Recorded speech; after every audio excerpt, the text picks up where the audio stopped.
여기서 일본인이 주장하는 한글 몽골 유래설은 해외 일부 학자들이 몽골의 파스파 문자와 유사하게 생겼다고 하여 주장하는 가설입니다. 하지만 파스파 문자는 그저 티베 문자의 형태를 조금 변형한 것인 반면 훈민정음은 발음규간의 모습을 본따고 천지인을 담아 그 원리와 체계가 명확히 명시되어 있는 문자이기 때문에 한글이 몽골로부터 유래했다는 가설은 전면적으로 폐기됐죠. 즉 위의 대화에서 일본인의 주장은 단순한 열폭임을 알 수 있습니다. 자, 오늘은 한글날을 맞아 한글 특집 영상을 만들어봤습니다. 지난 6월 캘리포니아주에서는 한국어가 미국 대입시험 과목에 포함되었고 K-팝과 K-드라마가 인기를 끄는 것에 힘입어 수만 명의 캘리포니아 주민들이 한국의 문화와 한글에 깊은 관심을 보이는 만큼 한국의 한글날인 10월 9일을 캘리포니아에서도 한글의 날로 지정할 필요가 있다라는 결의안이 발표되었습니다. 이후 시민들의 서명운동이 확산됐고 샤론 쿼크 실바 하원의원과 최석호 하원의원, 미겔 산티아고 하원의원 등에 의해 한글날 제정 결의안인 HR 109가 발의됐었죠. 그리고 3개월이 지난 9월 11일 캘리포니아 주의회에서는 매년 10월 9일을 한글날로 제정하자는 결의안이 만장일치로 통과되었습니다. 소수민족 언어로서는 처음 있는 역사적인 순간이었죠. 최근 디지털 시대로 접어들면서 한글은 더욱 진가를 발휘하고 있습니다. 각국의 언어로 된 키보드 중 유일하게 좌우가 자음, 모음 대칭으로 되어 있어 보다 빠른 입력이 가능하며 특히 스마트폰에서는 작은 화면에 글자를 담아내야 하는 불편함이 있음에도 자음과 모음의 기본자에 의한 확장을 활용할 수 있는 체계성으로 스마트 시대에 매우 적합한 글자로 평가받고 있죠. 보다 체계적이고 단순하면서도 직관적인 한글의 특성은 세계의 수많은 사람들에게 극찬을 받고 있는데요. 한 유튜브 채널에는 5분 만에 한글을 읽을 수 있는 방법이라 하여 한글을 읽는 원리에 대한 짤막한 설명이 올라와 있고 그 영상의 댓글에는 이 영상이 한국어를 배우고 싶게 만들었어. 다른 언어들도 이렇게 배우기 쉬웠으면 좋겠다. 좋아. 이제 게임을 하다가 한국인들이 뭐라고 하는지 읽을 수 있게 됐어. 이력서 업데이트하러 간다.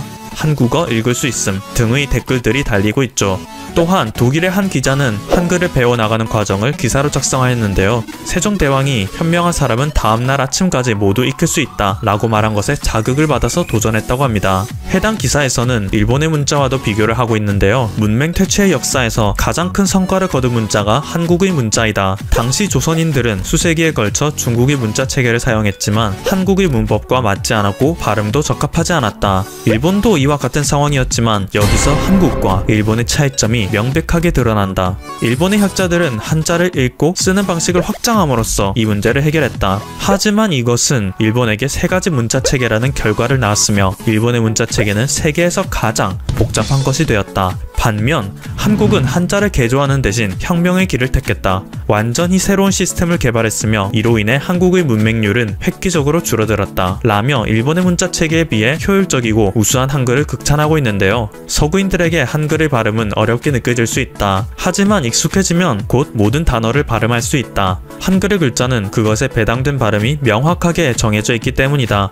같은 문자인데도 다양한 발음 방법이 있는 다른 언어와는 완전히 다르다. 나 또한 공부한 지 하루 만에 간판에 있는 한글을 쉽게 읽을 수 있게 되었다. 라며 기사를 마치고 있죠.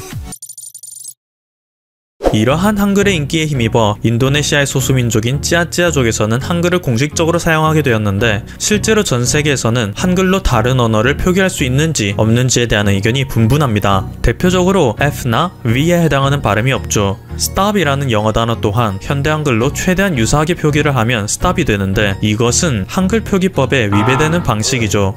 하지만 이것은 어디까지나 현대 한글에 국한된 것이고 한글의 원조인 훈민정음은 더 많은 자물을 갖고 있고 문자별의 제약이 적기 때문에 이러한 단점을 보완할 수 있다는 주장이 나오고 있습니다.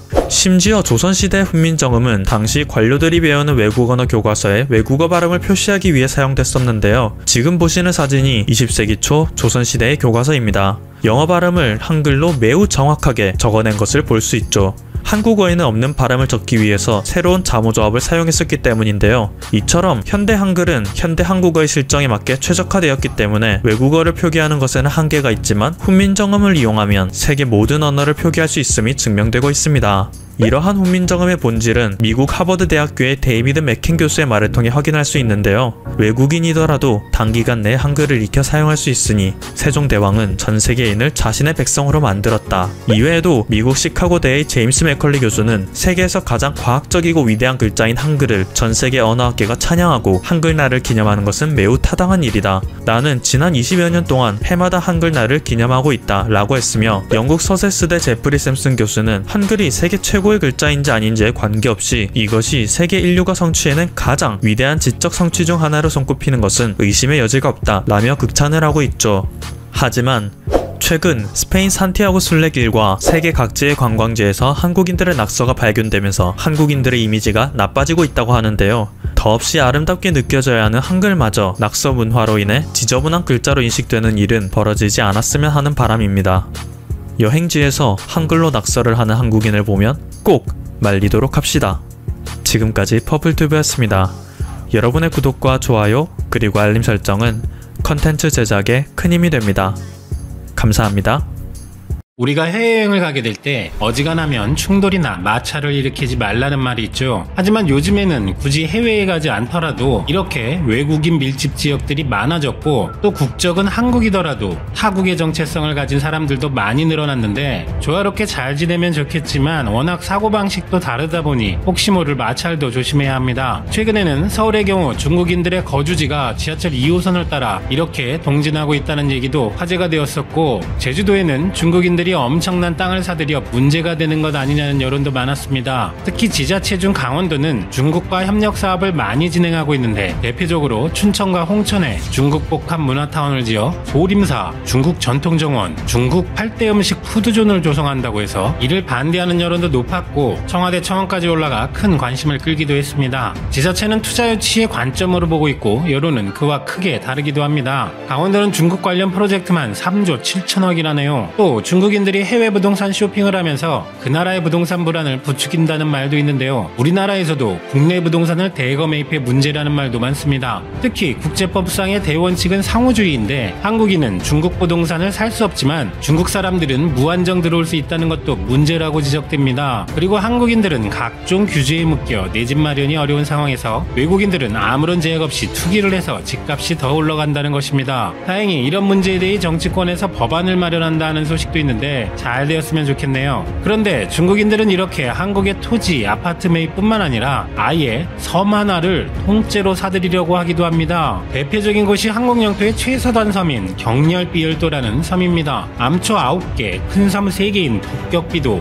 동격비도, 서격비도를 포함해 12개로 구성되어 있습니다. 새가 열을 지어 날아가는 모양이라고 이렇게 이름 붙여진 경렬비열도는 충청남도 태안군 안흥항에서 55km 정도 떨어져 있고, 산둥반도의 닭울음 소리가 여기서 들리기도 했다는 얘기가 있을 정도로 중국과 가까운 섬입니다. 원래 이 섬은 유인도였는데 외구의 노력질이 하도 심해서 주민들을 철수시켜서 어느 순간부터 무인도가 됐다는데요. 현재는 북경렬비열도에 상주하는 등대지기인 공무원만 빼면 사람이 살고 있지 않습니다. 조선 태종시대만 해도 울릉도에 주민들이 살고 있었지만 외구가 들끓어 섬을 비우는 공도화 정책을 시행한 결과 울릉도에 아무도 살지 않던 시기에 일본인이 울릉도와 독도를 자신의 소유주로 만들었다는 억지가 시작이 된 것처럼, 어떻게 보면 경렬비열도 역시 또 일본 때문에 피해를 본 곳 중에 하나이기도 한 것 같습니다. 1978년에는 약초를 캐러 이 섬에 갔던 주민 12명이 동경렬비도에서 조난당해 무려 44일 동안 섬에 갇혀 있었는데, 북경렬비열도의 등대지기가 모닥불을 보고 간첩들이 나타났다고 신고를 한 끝에 구조되어 당시 큰 화제가 되기도 했었습니다. 이 섬은 우리나라의 서쪽 영공과 영해를 정하는 끝지점이니 군사전략적으로도 매우 중요하고, 어족자원, 광물,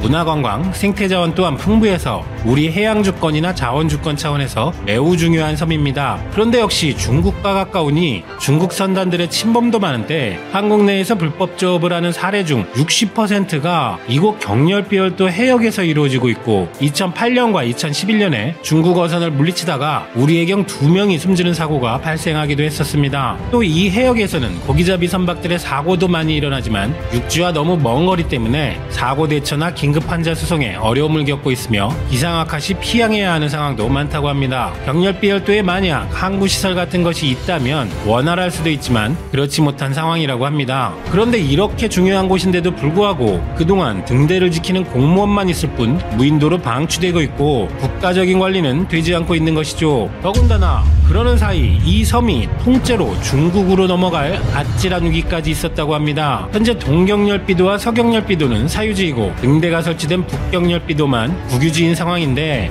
2012년부터 두 차례나 중국 측에서 조선족을 앞세워서 섬을 사들이려고 한 것입니다. 그 조선족은 협상안을 들고서 자금을 대는 중국 측 누군가의 승인을 받으러 중국 본토를 왕래했다고 하며 섬의 토지는 물론 인근 양식장 허가 관련 서류까지 떼어온 것으로 봐서 섬의 매입은 물론 인근 어장과 양식장의 확보까지 노린 시도로 파악되었습니다. 곧 우리 바다 국경을 침탈하고 황금어장도 빼앗아가려 한 것입니다. 당시 섬 소유주는 20억 원을 원했지만 중국 측에서 16억 원을 역제의했었는데 만약 그때 당시 중국이 20억을 받아들였다고 하면 중국인 땅이 될 뿐만 아니라 심각한 문제가 벌어졌을 수도 있었을 것이라는 거죠. 이 섬이 제주도같이 큰 섬의 일부 땅도 아니고 중국과 인접해 있는 섬을 통째로 혼자 소유하면 제주도와는 또 다른 문제가 생기는 것이고 어장 문제뿐 아니라 여러가지 군사적인 문제 등 굉장히 난감한 문제들이 생길 수 있다는 것인데 진짜 영토 문제로 주변국들 아니 주변도 아니고 머나먼 인도네시아 앞바다까지 자기네 바다라고 우기는 중국이 무슨 해괴한 일을 벌일지는 모르는 일이죠. 이후 해당 섬의 소유주는 수백 수천억을 줘도 중국에는 절대로 팔지 않겠다는 인터뷰를 하기도 했습니다만 20억 아니라 200억, 2천억을 줘도 내가 중국에다 절대 안 팔지만 이후 2014년 당시 정부는 공시지가의 3배를 쳐주겠다며 섬 주인에게 2억을 제시했다가 결렬당했고 2014년 결국 정부에선 이 섬에 대해 외국인 토지거래 제한 조치를 내린 상태입니다. 이렇게 현재 어족자원의 보고이자 서해 최대의 지리적 군사적 요충지인데도 그 흔한 저반시설조차 없었던 경렬비열도가 마침내 해양수산부의 국가관리연한항에 예비 지정되었고 항만 관련 개발 전략에 포함됐다는 소식이 전해졌습니다. 항만법 제3조에 따르면 국가관리연한항이란 국가안보 또는 영해관리에 중요하거나 기상악화 등 유사시 선박의 대피를 주목적으로 하는 항만으로 충남지역 최초이자 전국 12번째 국가관리연한항으로 지정된 것이고 해경 경비함정이 정박할 수 있는 보두를 설치해야 한다고 합니다. 정부에서는 경렬비열도를 거점 항만 및 전진기지로 개발해 해경의 출동시간 단축 등을 통한 중국 어선들의 불법 조업 단속 효율성을 높일 수 있는 세부 계획 및 후속 조치를 준비 중이라고 밝혔습니다. 그동안 항구를 짓는 비용이 3천억 원 안팎이 소요되는 무인도라며 이 사업의 경제성을 확보할 수 없다는 기재부의 방침이 문제였지만 서해상에서의 군사 전략적 가치를 제고해 다시 판단을 한 것입니다. 해수부에서는 국가관리연한항을 여객 목적이 아닌 해군, 해경함정 계류 등의 전략적 가치 차원에서 접근해야 한다고 주장했으며 해경은 경렬비열도 주변에서 조업하는 중국 어선을 단속할 때 육지로 압송하는 과정에서 해경이 장시간 자리를 비울 수밖에 없었고 중국 어선의 영해 침범에 대비해 상시 감시가 필요하지만 300에서 500톤급 함정은 기상이 나빠지면 육지에 인접한 항구로 피항이 불가피했는데 앞으로 서해수의 거점으로 삼을 수 있을 것이다라며 기대하고 있습니다. 한편 최근 동남권 신공항으로 말도 많이 나오고 있죠. 현재 정부가 추진 또는 검토 중인 공항건설 사업 대상지는 부산 가덕 신공항과 대구 경북 통합 신공항, 새만금 신공항, 울릉도공항, 백령도공항, 제2제주공항, 흑산도공항 등이 있습니다. 그런데 특히 이 중에서 백령도, 흑산도, 제2제주, 울릉도공항은 인접 국가들과의 영토 문제에 있어서 군사전략적 역할도 할 수 있는 목적도 염두에 두고 있으며 하나의 불치망모가 될 수 있다고 기대하고 있습니다. 울릉도공항은 순조롭게 진행이 되고 있고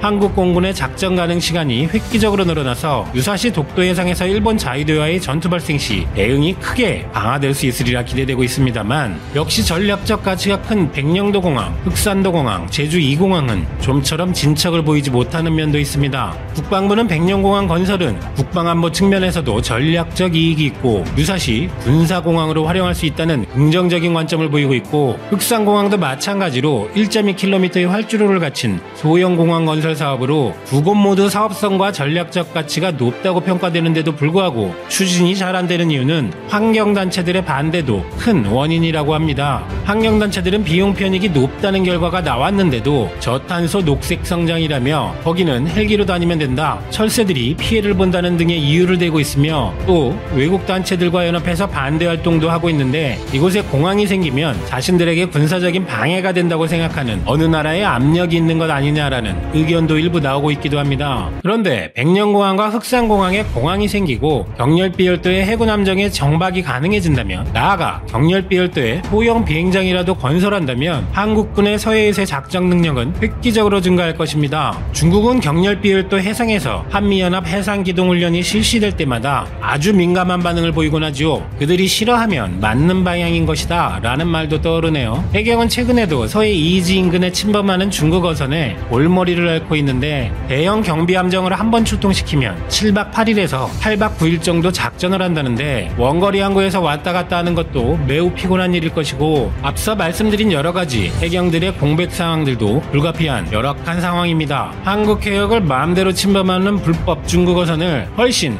효과적으로 몰아낼 수 있는 경렬비열도 항구 건설이 빨리 진행되어서 얼씬도 못하게 했으면 좋겠네요.